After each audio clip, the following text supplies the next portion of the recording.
Hi guys, ಎಲ್ಲರಿಗೂ ನಮಸ್ಕಾರ. ನಾನ್ ನಿಮ್ಮ Manoj from Manjula K Manoj M YouTube channel. Guys, ಇಂಡಿಯಾದವರು 2016 ಅಲ್ಲಿ ಆಗಿತರ ಗುರು ಸೆಮಿಫೈನಲ್ ಅಲ್ಲಿ ಆ ಒಂದು ಸೋಲ್ ನ 2026 ಅಲ್ಲಿ ಕೋಲ್ಕತ್ತಾದ ಈಡನ್ ಗಾರ್ಡನ್ಸ್ ಅಲ್ಲಿ ತೀರಿಸ್ಕೊಂಡಿದ್ದಾರೆ. ಅದು ಸೋಲಾಗಿದ್ದು ನಮ್ಮ ಒಂದ್ ಕಡೆ ಮುಂಬೈಯಲ್ಲೇ, ಬಟ್ ಆ ಒಂದು ಸೈಡ್ ಅನ್ನ ಈಡನ್ ಗಾರ್ಡನ್ಸ್ ಅಲ್ಲಿ ಗುರು ಎಲ್ಲ ಕ್ಲಿಯರ್ ಆಗಿದ್ದಾರೆ. ಕೊನೆಯವರೆಗೂ ಒಂಥರ ಮ್ಯಾಚ್ ಇಂಟೆನ್ಸಿಟಿ ಆಗಿತ್ತು. ಕೊನೆಯಲ್ಲಿ ಒಂದ್ ರೇಂಜ್ ಇಂಡಿಯಾ ಕಡೆ ವಾಲ್ತಾ ಇದೆ 3 ಓವರ್ ಇದ್ದಾಗ. ಆ ರೇಂಜ್ ಸಿಚುಯೇಷನ್ ಎಲ್ಲ ಫೀಲ್ ಆಯ್ತು. ಐ ಥಿಂಕ್ ವೆಸ್ಟ್ ಇಂಡೀಸ್ ಅವರು ಶಾರ್ಟ್ ಆದ್ರು ಗುರು ರನ್ನ. ಸಂಜು ಸ್ಯಾಮ್ಸನ್ 97. ನಮ್ ಗಂಭೀರ್ ಅವ್ರು ಖುಷಿ ಆಗ್ಬಿಟ್ಟಿರ್ತಾರೆ ಅನ್ಸತ್ತೆ 97 ಇದ್ದ. ಯಾಕಂದ್ರೆ ಗೊತ್ತಾ ಗುರು ನಿಮ್ಗೆ ಅವೆಲ್ಲ ಸೀನು 97 ಇಸ್ ಬೆಟರ್ ದನ್ 100 ಅಂತ ಹೇಳ್ತಿರ್ತಾರೆ. ಅದೇ ಒಂದು ಇನ್ಸ್ಪಿರೇಷನ್ ಆಗಿ ತಗೊಂಡೆ ನಮ್ ಸಂಜು ಸ್ಯಾಮ್ಸನ್ ಅವರು ಹೊಡೆದಿದ್ದಾರೆ ಅಂತ ಬೇಕಾದ್ರೆ ಬಿಲ್ಡಪ್ ಕೊಡ್ತಾರೆ. ನೋಡ್ಬೇಕು ಗುರು ಏನ್ ಮಾತಾಡ್ತಾರೆ. ನಮ್ಮ ಗೌತಮ್ ಗಂಭೀರ್ ಅವರು ಇವತ್ತು ಯಾರು ಪೋಸ್ಟ್ ಮ್ಯಾಚ್ ಪ್ರೆಸ್ ಕಾನ್ಫರೆನ್ಸ್ ಯಾರು ಬರ್ತಾರೋ ಗೊತ್ತಿಲ್ಲ, ಅದನ್ನು ಸಹ ನೋಡ್ಬೇಕು. ಗುರು ಈ ಒಂದು ಮ್ಯಾಚ್ ಸಖತ್ತಾಗಿತ್ತು ಲೆಕ್ಕದಲ್ಲಿ. ನಮ್ ಸಂಜು ಸ್ಯಾಮ್ಸನ್ ಅವ್ರಿಗೆ ನೋಡಿ ಇವರು, ನಾನು ಹೇಳಿದೆ ಒಂದು ವಿಡಿಯೋದಲ್ಲಿ, ಅವರು 30ಗಿಂತ ಕಮ್ಮಿ ಹೊಡಿಬೇಕು ಅಂತ ಏನೋ ಡಿಸೈಡ್ ಮಾಡಿದ್ದಾರೆ ಅಂತ. ಇವತ್ತು ಹೊಡೆದ್ರು 97 ಹೊಡೆದ್ರು. ನಾನು ಆ ರೀತಿ ಹೇಳಿದ ಅಭಿಷೇಕ್ ಶರ್ಮಾ ಅವರು ಹೋಗಿ ಸಂಜು ಸ್ಯಾಮ್ಸನ್ ಅವ್ರಿಗೆ ಹೇಳಿದ್ರಂತೆ, ಅದಕ್ಕೆ ಮನೋಜ್ ಈ ತರ ಹೇಳೋದ್ನ ಅಂತ.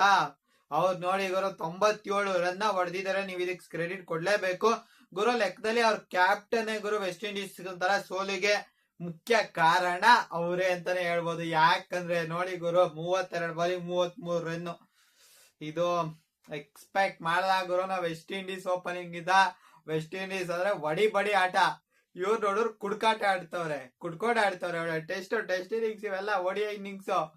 ಟೆಸ್ಟ್ ಅಲ್ಲಾರು ಓಕೆ, ಓಡಿ ಎಲ್ಲಾದ್ರೂ ಓಕೆ. ಇದೆಲ್ಲ T20 ತಂದಾಡೋರು ಹೆಂಗರು ಗೆಲ್ತಾರೆ ಇವರು.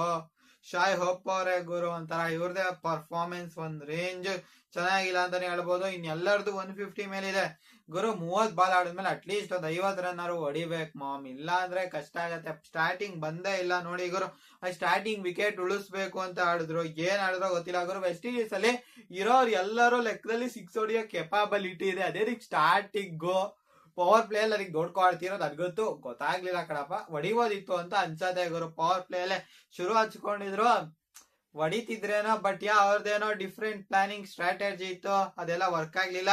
ಇವತ್ತು ಕಿಂಗ್ ಅವ್ರನ್ನ ಅವ್ರು ಆಡ್ಸಿರ್ಲಿಲ್ಲ ಸರಿನಾ. ನಮ್ಮ ಕಿಂಗ್ ಅವ್ರಿಗೆ ಕೂರ್ಸಿರೋ ಬೆಂಚಲ್ಲಿ ಕುತ್ಕೊಳಪ್ಪ, ಮ್ಯಾಚ್ ನೀನೇ ಆಡ್ಬೇಡ ಅಂತ ಅವ್ರನ್ನ ಆಡ್ಸಿರೋ ಆಗ್ತಿತ್ತೇನೋ ಗುರು. ನೋಡಿ ಗುರು, ಇನ್ ಮಿಕ್ದವ್ರೆಲ್ಲ ಚೇಸ್ ಎಟ್ಮೈರ್ ಅವ್ರದ್ದು ಅವ್ರದ್ದು ವಿಕೆಟ್ ಒಂಚೂರು ಕಾಂಟ್ರವರ್ಷಿಯಲ್ ಆಯ್ತು. ನನ್ಗೊಂದ್ಸತಿ ಏನೋ ಬ್ಯಾಟಿಂಗ್ ತಾಗಿಲ್ಲ ಅಂತ ಅನ್ನಿಸ್ತು. ಆಮೇಲೆ ಅಲ್ಟ್ರಾ ಎಡ್ಜಲ್ ಕಾಣ್ತು. ಇದ್ರ ಬಗ್ಗೆ ತುಂಬಾ ಕಾಂಟ್ರವರ್ಸಿ ನಡೀತಿದೆ. ಅದ್ರ ಬಗ್ಗೆ ನಿಮ್ಗೆ ಅನ್ಸೋದು ಕಾಮೆಂಟ್ ಹೊಡಿರಿ. ಆಮೇಲೆ ಅದು ಔಟ್ ಎಲ್ಲ ಆಯ್ತು, ಅಂಪೈರ್ ಔಟ್ ಕೊಟ್ರು ಅವರು. ಆಮೇಲೆ ಶಿಮ್ರಾನ್ ಹೆಟ್ಮೈರ್ ಅವರು ಔಟ್ ಕೊಟ್ರು. ಸ್ಟಾರ್ಟಿಂಗ್ ಅವರು ಪಾರ್ಟ್ನರ್ಶಿಪ್ 68 ರನ್ ಬರತ್ತೆ, ಆಗ್ಲೇ 8.5 ಓವರ್ ಆಗದಾಗ ವಿಕೆಟ್ ಬಿದ್ದಿರತ್ತೆ ಗುರು. ಅಂದ್ರೆ ನೀವು ಥಿಂಕ್ ಮಾಡಿ ಎಷ್ಟು ಸ್ಲೋ ಆಗಿ ಆಡಿದ್ದಾರೆ ಅಂತ. ವರುಣ್ ಚಕ್ರವರ್ತಿ ಅವರಿಗೆ ಶಾಯ್ ಹೋಪ್ ಅವ್ರು ಔಟ್ ಆಗ್ತಾರೆ, ಬೋಲ್ಡ್ ಆಗ್ತಾರೆ. ಅವ್ರು ಔಟ್ ಆಗಿದೆ ಒಳ್ಳೇದಾಯ್ತು ಅಂತ ಅನ್ಕೋತಾರೆ ಗುರು ಲೆಕ್ಕದಲ್ಲಿ ವೆಸ್ಟ್ ಇಂಡೀಸ್ ಅವರು ಅಂತ ಅನ್ಸತ್ತೆ. ಗುರು ತುಂಬಾ ಬಾಲ್ ತಿಂದ್ಬಿಟ್ರು ಗುರು ನಮ್ಮ ಶಾಯ್ ಹೋಪ್ ಅವರು. ಬಿಟ್ರೆ ಇನ್ಯಾವನು ಬಾಲ್ ತಿಂದಿಲ್ಲ, ಎಲ್ಲರೂ ಬಂದವ್ರು ನಾಯಿ ಹೊಡೆದಂಗ್ ಹೊಡೆದವ್ರೆ. ಕೊನೆಯಲ್ಲಿ ನಮ್ಮ ಹೆಟ್ಮೈರ್ ಅವರು ಬಂದಿದ ತಕ್ಷಣ ವರುಣ್ ಚಕ್ರವರ್ತಿಗೆ 6 ಎಲ್ಲ ಹೊಡೆದಿ ಅನ್ಸೆಟಲ್ ಮಾಡ್ಬಿಟ್ರು. ಅವ್ರನ್ನ ಕರೆಕ್ಟ್ ಆಗಿ ಒಂದ್ ಲೈನ್ ಅಲ್ಲಿ ಅಂತ ಸಿಗಾಕೆ ಬಿಡ್ಲಿಲ್ಲ. ಅವ್ನ ಅಜ್ಜಿ ಬಂದಿದ ತಕ್ಷಣ ನೋಡಿದ್ರೆ ಇನ್ನೇನ್ ಮಾಡ್ತಾರೆ. ಚೇಜ್ ಅವರು ಸಹ ಒಂದ್ ರೇಂಜ್ ಒಳ್ಳೆ ಅದ್ಭುತವಾದ ಇನ್ನಿಂಗ್ಸ್ ಆಡಿದ್ರು. ರುದರ್ ಫೋರ್ಡ್ ಅವರು ಸಹ. ಬಟ್ ಅದೇನೋ ಹಿಂದೆ ಎಲ್ಲ 1 ರನ್ ಹೊಡಿಯಕ್ಕೋ ಎಲ್ಲ ಔಟ್ ಆರೋ ಗುರು. ಅದು 6 ಹೊಡೆದ್ಬಿಟ್ಟಿದ್ರೆ ಹೊಂಟೋಗ್ತಿತ್ತೇನೋ. ಕೊನೆಯಲ್ಲಿ ಪೋವೆಲ್ ಮತ್ತೆ ನಮ್ಮ ಜೇಸನ್ ಹೋಲ್ಡರ್ ಸಗತ್ತಾಗಿ ಆಡಿದ್ರು. ಏನೇನ್ ಗುರು, ಪೋವೆಲ್ ಮತ್ತೆ ಹೋಲ್ಡರ್ ಅವರು ಹೊಡಿತಿದ್ದು. ಕೊನೆ 2 ಓವರ್ ಸ್ವಲ್ಪ ನಮ್ ಕಡೆಗೆ ವಾಲ್ತು ಗುರು ಸರಿನಾ. ಅಂದ್ರೆ ಕೊನೆ 2 ಓವರ್ ಅಲ್ಲಿ ತುಂಬಾ ರನ್ ಬರ್ಲಿಲ್ಲ. ಅದು ಒಂದು ನಮ್ಗೆ ತುಂಬಾ ಬೆನಿಫಿಟ್ ಮಾಡ್ತು ಅಂತಾನೆ ಹೇಳ್ಬೋದು. ಇಲ್ಲ ಅಂದಿರ್ ಗುರು 200 ಎಲ್ಲ ದಾಟಿದ್ರೆ ಇನ್ನೊಂಚೂರು ಪ್ರೆಷರ್ ಇರ್ತಿತ್ತು. ಚೇಸ್ ಮಾಡ್ತಿದ್ವಾ ಬಿಡ್ತಿದ್ವಾ ಅವೆಲ್ಲ ಸೆಕೆಂಡ್ರಿ ಗುರು. ನಾನ್ ಮಾತಾಡ್ತಿರೋದು ಪ್ರೆಷರ್ ಇನ್ನೂ ಇಂಟೆನ್ಸಿಟಿ ಆಗಿ ಇರ್ತಿದ್ ಗುರು. ಬೌಲಿಂಗ್ ಅಲ್ಲಿ ಎಲ್ಲರೂ ಸಹ ಸಗದಾಗೆ ಮಾಡಿದ್ದಾರೆ. ಬೂಮ್ರಾ ಹೊಡಿಸ್ಕೊಂಡ್ರು. ಕೊನೆಯಲ್ಲಿ ಡೆತ್ ಅಲ್ಲಿ ಹೊಡಿಸ್ಕೋತಾರೆ. 2 ಓವರ್ ಸ್ಟಾರ್ಟಿಂಗ್ ಕೊಟ್ಟಿದ್ದು ಬರೀ 12 ರನ್. ಮತ್ತೆ ವರುಣ್ ಚಕ್ರವರ್ತಿ ಅವರೊಂದು, ಬೂಮ್ರಾ ಅವ್ರ 2, ಹಾರ್ದಿಕ್ ಪಾಂಡ್ಯ ಅವರೊಂದು ವಿಕೆಟ್ ನ ತೆಗ್ದಿದ್ದಾರೆ ಗುರು. ಈ ಕಡೆ ಇಂಡಿಯಾ ಚೇಸ್ ಬಗ್ಗೆ ಮಾತಾಡಿದರೆ ಗುರು, ನಮ್ಮ ಅಭಿಷೇಕ್ ಶರ್ಮಾ ಅವರು ಒಂದು ಬೌಂಡ್ರಿಯಿಂದಾನೇ ಶುರು ಮಾಡ್ತಾರೆ, ಒಂದು 4 ರಿಂದಾನೇ ಶುರು ಮಾಡ್ತಾರೆ. ಅವರು ನಾನು ಶುರು ಮಾಡೋದೇ 4 ರನ್ ಅಂತ ಡಿಸೈಡ್ ಮಾಡಿದ್ದಾರೆ.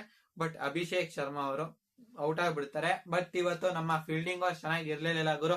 ಅಭಿಷೇಕ್ ಶರ್ಮಾ ಅವರು ಎಷ್ಟೊಂದು ಕ್ಯಾಚಸ್ ಗಳನ್ನ ಬಿಟ್ರು, ಅಂದ್ರೆ 2 ಕ್ಯಾಚಸ್ ನ ಬಿಟ್ರು. ಸ್ಟಾರ್ಟಿಂಗ್ ಕಿಂಗ್ದು ಅಂತ ಅನ್ಸತ್ತೆ. ಆಮೇಲೆ ಇನ್ನೊಂದು ಕ್ಯಾಚ್ ನ ಬೌಂಡ್ರಿ ಲೈನ್ ಹತ್ರ ಬಿಡ್ತಾರೆ ಗುರು ನಮ್ಮ ಅಭಿಷೇಕ್ ಶರ್ಮಾ ಅವರು. ಮತ್ತೆ ಇಶಾನ್ ಕಿಶನ್ ಅವರು ಗುರು, ಅವರು ಒಂದ್ 2 4 ಹೊಡಿತಾರೆ. ಮತ್ತೆ ಜೇಸನ್ ಹೋಲ್ಡರ್ ಅವ್ರ ಬೌಲಿಂಗ್ ಅಲ್ಲಿ ಕರೆಕ್ಟ್ ಆಗಿ ತಗೊಂಡೋಗಿ ಶಿಮ್ರಾನ್ ಹೆಟ್ಮೇರ್ ಅವ್ರಿಗೆ ಕ್ಯಾಚ್ ನ ಕೊಡ್ತಾರೆ. ಮತ್ತೆ ನಾವು ಅಭಿಷೇಕ್ ಶರ್ಮಾ ಅವರು ಶಿಮ್ರಾನ್ ಹೆಟ್ಮೇರ್ ಅವ್ರಿಗೆ ಕ್ಯಾಚ್ ನ ಕೊಡ್ತಾರೆ. ನಾವೆಲ್ಲರೂ ಶಿಮ್ರಾನ್ ಹೆಟ್ಮೇರ್ ಅವ್ರಿಗೆ ಕ್ಯಾಚ್ ನ ಕೊಡೋದು ಅಂತ ಡಿಸೈಡ್ ಮಾಡ್ಬಿಟ್ಟಿದ್ರು ಅಂತ ಅನ್ಸತ್ತೆ ಗುರು. ಆಮೇಲೆ ಬಿಟ್ರೆ ಗುರು ನಮ್ಮ ಸೂರ್ಯ ಕುಮಾರ್ ಯಾದವ್ ಮತ್ತೆ ಸಂಜು ಸ್ಯಾಮ್ಸನ್ ಒಂದು ಸ್ಲೋ ಪೇಸ್ ಇನ್ನಿಂಗ್ಸ್ ಆಡ್ತಾರೆ. ವಿಕೆಟ್ಸ್ ಎಲ್ಲ ಬೀಳ್ದಿರತ್ತಲ್ಲ ಗುರು, ಏನ್ ಎದ್ ಬಂದ್ ಹೊಡಿಯಕ್ಕೂ ಆಗಲ್ಲ ಅಲ್ಲೇ. ಹೇಗಪ್ಪ ಅಂದ್ರೆ ಕೊನೆಯಲ್ಲಿ ವಿಕೆಟ್ ಬಿದ್ರೆ ನಮ್ದೊಂಥರ ಹೋಗ್ತಾನೆ ಇರ್ತವೆ. ಒಂಚೂರು ಕಂಟ್ರೋಲ್ ನ ಮಾಡ್ತಾರೆ. ಸೂರ್ಯ ಕುಮಾರ್ ಯಾದವ್ ಅವರು ಅವ್ರ ಮಾಮೂಲಿ ಒಂದ್ 5 ಲೆಗ್ 1 6 ಅದು ಇದ್ದೇ ಇರೋದ್ ಗುರು. ಆಸ್ ಯೂಶುವಲ್ ಅದು ಹೊಡೆದೇ ಹೊಡಿತಾರೆ. ಆಮೇಲೆ ಗುರು ಪಾಯಿಂಟ್ ಮೇಲೆ ಎದಾಗ ಹೋಗ್ತಾರೆ. ಅದು ಕೈಯಲ್ಲಿ ಒಂಚೂರು ಬ್ಯಾಟ್ ಶೇಕ್ ಆಗ್ಬಿಟ್ಟು ಆ ಕಡೆ ಹೋಗೋದ್ ಗುರು. ಆ ಕ್ಯಾಚ್ ನ ಸಖತ್ತಾಗಿ ನಮ್ಮ ರುದರ್ ಫೋರ್ಡ್ ಅವ್ರು ಬಂದು ಹೋಗ್ತಾರೆ. ಇವತ್ತು ವೆಸ್ಟ್ ಇಂಡೀಸ್ ಫೀಲ್ಡಿಂಗ್ ಸಖತ್ತಾಗೆ ಇತ್ತು ಗುರು. ಬಟ್ ಹಾರ್ದಿಕ್ ಪಾಂಡ್ಯ ಅವ್ರ ಕ್ಯಾಚ್ ನ ನಮ್ಮ ಜೇಸನ್ ಹೋಲ್ಡರ್ ಅವರು ಬಿಡ್ತಾರೆ. ಅದು ಅಷ್ಟು ಹೆಂಗ್ ಮಿಸ್ ಆಯ್ತು ಅಂತ ಗೊತ್ತಾಗ್ಲಿಲ್ಲ. ಅದೊಂದು ವಿಕೆಟ್ ಬಿದ್ದಿದ್ರೆ ಇನ್ನು ಕೊನೆಯಲ್ಲಿ ಏನಾಗ್ತಿತ್ತು ಅಂತ ಹೇಳಕ್ ಆಗಲ್ಲ ಗುರು. ಒಂದ್ ವಿಕೆಟ್ ಏನೇನ್ ಬೇಕಾದ್ರೆ ಮಾಡಿಸ್ಬೋದಿತ್ತು, ಪ್ರೆಷರ್ ಬಿಲ್ಡ್ ಮಾಡ್ತಿತ್ತು. ಇದ್ದಿದ್ ಗುರು ನಮ್ಗೆ ಶಿವಮ್ ದುಬೆ ಮತ್ತೆ ಅಕ್ಷರ್ ಪಟೇಲ್ ಅವರೇ. ಇವ್ರಿಬ್ರೇ ಇದ್ದಿದ್ದು, ಇನ್ಯಾರು ಇರ್ಲಿಲ್ಲ. ಅಂದ್ರೆ ಹೋಪ್ ಕೊಡೋರು. ಕೊನೆಯಲ್ಲಿ ಗುರು ನಮ್ಮ ಶಿವಮ್ ದುಬೆ ಅವರು ಬಂದಿದ್ ಫಸ್ಟ್ ಬಾಲೆ 4 ಹೊಡಿತಾರೆ. ಅದು ತುಂಬಾ ಇಂಪ್ಯಾಕ್ಟ್ ಮಾಡ್ತು ಗುರು ನಮ್ಗೆ. ಆ 4 ಲೆಕ್ಕದಲ್ಲಿ ತುಂಬಾ ಬೆನಿಫಿಟ್ ಮಾಡ್ತು. ಆ 4 ಹೋಗಿದ್ರು ಒಂಥರ ಒಳ್ಳೇದೇ ಆಯ್ತು. ಕೊನೆಯಲ್ಲಿ ಗುರು ನಮ್ ಸಂಜು ಸ್ಯಾಮ್ಸನ್ ಅವ್ರು ಇವತ್ತು ಅದ್ಭುತವಾಗಿ ಒಳ್ಳೊಳ್ಳೆ ಏಟ್ಗಳನ್ನ ಹೊಡಿತಾರೆ ಗುರು. ಸಖತ್ತಾಗಿರತ್ತೆ ಅವ್ರು ಹೊಡಿಯೋ ಏಟ್ಗಳು. ಎಲ್ಲಾ ಕಡೆನೂ ಆಡ್ತಾರೆ. ಅವ್ರ ಮಾಮೂಲಿ ಗುರು ಸ್ಟಾರ್ಟಿಂಗ್ ಹೆಂಗ್ ಫಾಸ್ಟ್ ಆಡ್ಬೇಕು, ಫಾಸ್ಟ್ ಪೇಸ್ ಹಂಗೆ ಆಡ್ತಿರ್ತಾರೆ. ಅಕೇಲ್ ಹುಸೇನ್ ಅವ್ರಿಗೆ ಇವರೇ ಗುರು ಹೊಡೆದಿರ್ತಾರೆ. ಬಟ್ ಆಮೇಲೆ ನಮ್ಮ ಅಭಿಷೇಕ್ ಶರ್ಮಾ ಅವ್ರು ನಾನೇನ್ ಸುಮ್ನೆನಾ ಅಂತ ಹೊಡಿಯಕ್ ಹೋಗ್ತಾರೆ. ಬಟ್ ಏನು ಮಾಡಕ್ ಆಗಲ್ಲ, ಔಟ್ ಆಗ್ತಾರೆ. ಫೈನಲಿ ಗುರು ಇಂಡಿಯಾ ಗೆದ್ದಿದೆ, ಸೆಮಿಫೈನಲ್ಗೆ ಕ್ವಾಲಿಫೈ ಆಗಿದೆ. ಸಂಜು ಸ್ಯಾಮ್ಸನ್ ಅವರು ಒಂದು ಕೊನೆ ಓವರಲ್ಲಿ ಒಂದು 6 ಮತ್ತೆ ಒಂದು 4 ಮುಖಾಂತರ ಮ್ಯಾಚ್ ನ ಫಿನಿಶ್ ಮಾಡ್ತಾರೆ. ಅದು 4 ಹೋಗೋದು ಎಗ್ರುತ್ತಾರೆ ಗುರು. ಆ ಕಡೆ West Indian fielder Patel catch ಸಿಗಲ್ಲ. ಸಂಜು ಸ್ಯಾಮ್ಸನ್ ಅವ್ರದ್ದು 100 ಮಿಸ್ ಆಯ್ತು ಅಂದ್ರೆ ಸೆಂಚುರಿ ಮಿಸ್ ಆಯ್ತು ಅಂತಾನೆ ಅನ್ಸುತ್ತೆ. ಬಟ್ ಅವ್ರೇನ್ ಬೇಜಾರ್ ಮಾಡ್ಕೊಂಡಿರಲ್ಲ ಅಂತ ಅನ್ಕೋತೀನಿ. ಈ ಒಂದು ಮ್ಯಾಚ್ ಬಗ್ಗೆ ನಿಮ್ಗೇನ್ ಅನ್ಸೋದು ಕಾಮೆಂಟ್ ಮಾಡಿ ಗುರು. ಸಂಜು ಹಬರದ ಬಗ್ಗೆ ಏನನ್ನಿಸ್ತು ಹೊಡಿರಿ, ಕಾಮೆಂಟ್ ಮಾಡ್ರಿ, ಲೈಕ್ ಅಂತ ಹೇಳ್ತಾ ಈ ಒಂದು ವಿಡಿಯೋನ ನಾನು ಇಲ್ಲಿಗೆ ಎಂಡ್ ಮಾಡ್ತಾ ಇದೀನಿ. ಜೈ ಹಿಂದ್, ವಂದೇ ಮಾತರಂ.